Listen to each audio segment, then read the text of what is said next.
আমাদের এই নিউ জেনারেশনে আই মিন ডিজিটালাইজেশনের যুগে সবার হাতে যখন একটা করে স্মার্টফোন এবং স্ক্রলের সাথে সাথে আমাদের যখন ডোপামিন সিক্রেট হচ্ছে, তখন আমরা প্রত্যেকটা কাজে মজা খুঁজে পাই।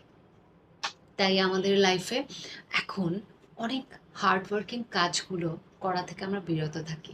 আমরা লেজি হয়ে যাচ্ছি, আমরা খিটখিটে হয়ে যাচ্ছি, কারণ আমরা সব কিছুতে এন্টারটেনমেন্ট খুঁজে বেড়াই। কিন্তু আপনি কি জানেন, যখন একটা প্রোডাক্টিভ কাজ আপনি করতে যাবেন, হয়তো শুরুতে সেটা আপনার কাছে পানিশমেন্টের মতো লাগতে পারে। আপনার কাছে মনে হবে এত বোরিং কাজ। কিন্তু সেই কাজটা আপনি যখন ধৈর্য সহকারে কমপ্লিট করবেন, তখন আপনি যে এনজয় করবেন, আপনার ভেতরে যে হ্যাপিনেসটা আপনি ফিল করবেন, সেটা আসলে স্পিচলেস।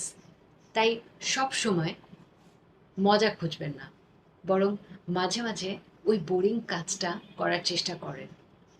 কারণ এটা সবসময় মনে রাখবেন, পুষ্পশয্যায় শুয়ে কখনো তপস্যা হয় না। যদি ভিডিওটা ভালো লাগে তাহলে একটা কমেন্ট করে জানান।